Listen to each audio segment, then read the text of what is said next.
Saya namanya Isnawati Kustia, rumah saya Rungkut, asal saya Surabaya, cuman masa kecil saya di Malang. Yang membuat saya ingin jadi guru untuk disabilitas, saya ingin menularkan kenakalan saya, Mbak. Aku wong nakal. Nakalnya gimana? Nakal itu nggak punya takut, pengen selalu bisa, nggak mau kalah walaupun itu dengan orang non disabilitas. Itu menjadi alasan utama. Iya, Ibu iya, akhirnya menjadi guru. iya, Ya? iya, benar. Saya mengajar tahun 86, kemudian pensiun tahun 2020. Kalau sepengetahuan saya, sekolah inklusi itu adalah sekolah umum di mana menerima siswa yang disabilitas. Itu sepengetahuan saya. Tentunya memberi kesempatan yang sama kepada disabilitas. Mestinya seperti itu. Kalau realitasnya yang saya tahu, memang hal itu tidak seperti yang diharapkan karena banyak pembulian di situ. Kenapa begitu? Karena mungkin kurang paham terhadap insan disabilitas. Bagaimana cara menanganinya, bagaimana kebiasaannya. Karena memang kan disabilitas jenisnya banyak, Mbak. Gitu. Kalau menurut sekolah ya, A itu netra. Jadi teman-teman yang netra itu digolongkan A. B tunarungu wicara. Kemudian yang C itu grahita. D itu tunadaksa. Kemudian ada G itu ganda. Dulu ada E tunalaras. Tahu ya tunalaras? Apa itu? Tunalaras itu yang mengalami kelainan dalam emosi. Kalau Down syndrome itu ada yang mengkategorikan dalam intelektual ya. Jadi ada hambatan dalam intelektual. Cuman intelektualnya itu mereka kan berjenjang, jadi tidak sama, tidak bisa dipukul rata. Memang ada guru pendamping ya, cuman kurang pas. Ini kalau menurut saya loh ya, kalau menurut saya yang namanya guru pendamping itu mestinya mendampingi tingkah laku mereka, mungkin kesulitan bergaul, kesulitan pemahaman emosi. Saya rasa harusnya seperti itu. Tapi kalau guru pendamping ini diharuskan mendampingi dalam hal mata pelajaran, amat sangat kasihan. Karena kan kalau guru pada umumnya, maksudnya SLTA ya, SLTP dan SLTA itu kan gurunya itu sesuai dengan jurusan, upama matematika, bahasa Inggris, PMP, itu kan sesuai jurusan. Sedangkan guru yang PLB itu tidak seperti itu. Jadi kalau seorang guru yang PLB kemudian disuruh mendampingi dia seperti mata pelajarannya, ya mohon maaf saya mengatakan guru itu bukan dewa. Itu. Jadi ya enggak bisa. Kalau dia enggak ahli bahasa, tahu-tahu disuruh mendampingi bahasa Inggris. Kan sangat berbeban itu.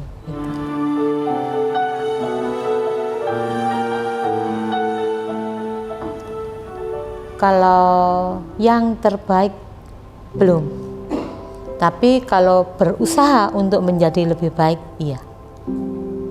Apa yang belum?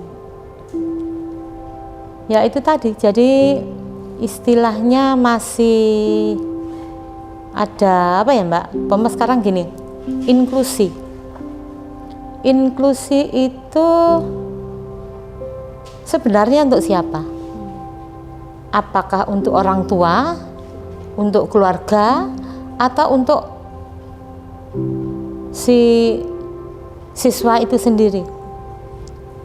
Jadi ada anak itu masuk inklusi hanya karena orang tuanya menginginkan, padahal anaknya tidak mampu. Jadi kan itu merupakan satu paksaan. Dan kadang-kadang di sebuah sekolah itu menerima anak disabilitas ini pun tidak serta mereka bisa terbuka. Kadang-kadang masih ada yang menganggapnya rendah, menganggap sok pinter ada. Jadi ada satu peristiwa, anak ini lumpuh tetapi IQ-nya luar biasa. Kemudian setiap kali ada pelajaran dia bisa menjawab. Sama temannya diolokkan, kamu itu sok pinter, wong kondisimu kayak gitu aja kok kamu sok pinter. Karena sama gurunya itu diberi tugas untuk menjelaskan kepada temannya pelajaran yang temannya nggak paham. Mungkin pemikiran guru, saya dulu juga begitu. Jadi kalau materi yang saya berikan itu tadi sulit diterima, saya mencoba mencari seseorang yang bahasanya mudah diterima oleh anak. Nah, itu ternyata teman-teman yang non disabilitas ini apa ya, orang Jawa bilang nggak terima. Itu kamu kondisinya kayak gitu aja kok diunggulkan gitu. Jadi akhirnya terjadi pembulian, benar itu. Kalau menurut saya yang bisa masuk ke inklusi itu si anak sendiri. Jadi anaknya ini harus benar-benar ditanya, apakah kamu nyaman sekolah di situ? Itu bukan Mama itu loh sekolahnya bagus, kamu harus di sana gini-gini. Nah, itu saya rasa akan membebani. Tapi kalau si anak ini bisa berintegrasi dengan baik, mungkin bagus. Tapi kalau tidak, tapi dipaksakan, itu akan membunuh karakter anak juga.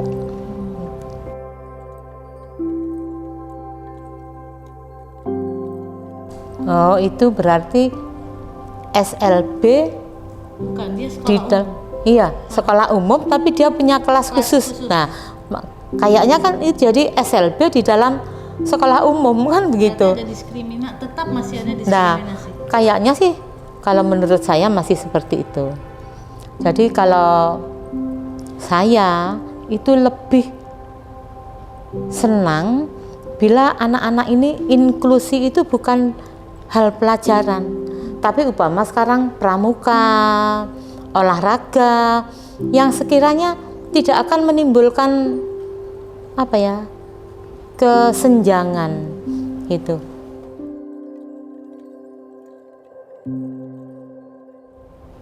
Kalau saya mengatakan itu seluruhnya mestinya. Jadi bukan hanya untuk Down syndrome saja. Jadi kami dulu selalu menggaungkan itu, jangan pernah membicarakan kami tanpa kami dilibatkan. Kasarannya jangan sok tahu bagaimana memperlakukan kami. Itu. Jadi kalau memang pengen memperlakukan kami, ya monggo kami diajak ngomong. Gitu. Jadi pemikiran orang non disabilitas itu tidak akan sama dengan kami yang mengalami. Contohnya aja, kalau seseorang kan mencoba, oh bagaimana sih rasanya naik kursi roda? Ini orang non disabilitas. Oh begini, paling kan dia enggak merasakan kesulitannya apa. Sedangkan disabilitas sendiri kalau pakai kursi roda, ada yang harus merangkaknya sedikit-sedikit untuk naik ke kursi roda. Tapi masih ada yang bisa turun dan naik di kursi roda menggunakan kedua tangannya. Nah, Itu loh, jadi kadang-kadang Mama membuat RAM ketinggian sekian. Oh, ini pasti mampu. Kan gitu. Padahal belum tentu. Ada orang itu yang tangannya kuat untuk mengayuh mencapai ke atas itu, tapi ada yang ininya lemah sekali. Gitu. Jadi tidak bisa dipukul rata gitu.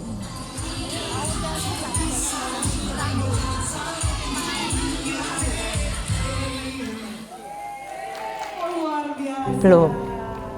Jangankan begitu, di di kantor pemerintahan masih banyak juga yang belum gitu. Yang saya tahu nih ya, yang paling akses itu hanya di BK3S. Ya. Jadi di Surabaya ya. Iya. Jadi benar kalau BK3S ini adalah rumah disabilitas. Karena semuanya akses gitu. Jadi umpama sekarang contohnya aja teman netra. Teman netra itu kan juga kemana-mana sendiri. Kemudian di pedestrian itu ada guiding block. Nah, tapi tiba-tiba guiding block ini tadi nabrak ke pohon.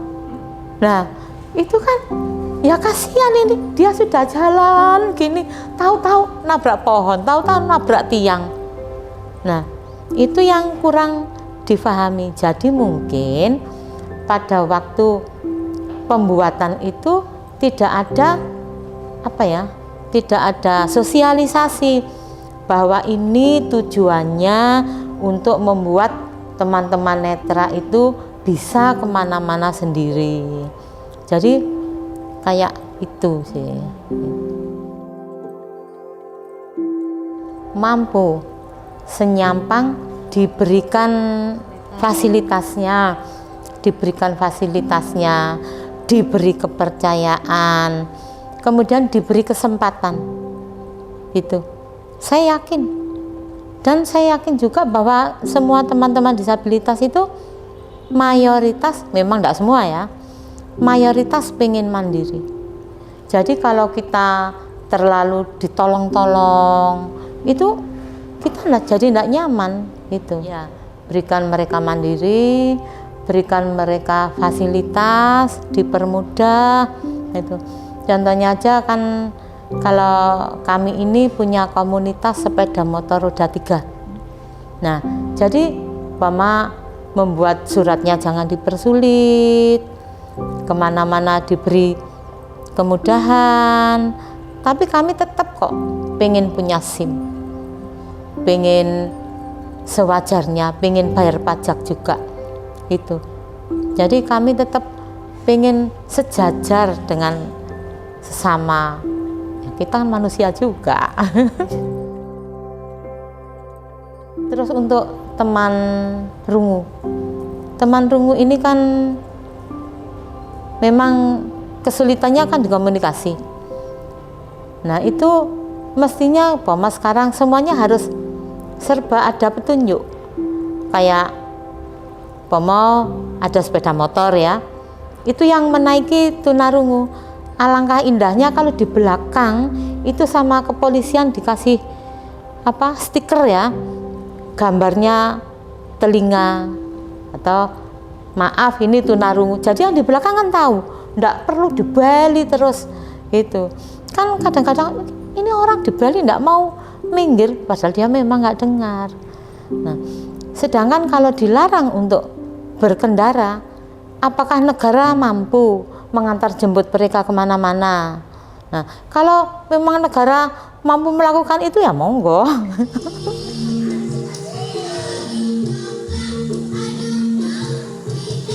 Ini saya mau bercerita sedikit tentang anak-anak Down syndrome. Anak-anak Down syndrome itu kalau saya merasa ya, itu tidak ada setulus mereka. Karena setiap orang itu punya punya kepentingan masing-masing. Kalau anak-anak Down syndrome itu enggak. Gitu. Jadi kalau dia diperlakukan dengan baik itu oleh gurunya, oleh temannya, dia akan memperlakukan sangat-sangat baik. Contohnya, saya itu kalau pagi menyapa anak-anak gitu kan, saya itu selalu di meja saya ada permen, ada jeruk, ada salak gitu. Terus anak-anak laporan sendiri-sendiri, Bu, itu tadi aku bawa. Itulah anak-anak Down syndrome.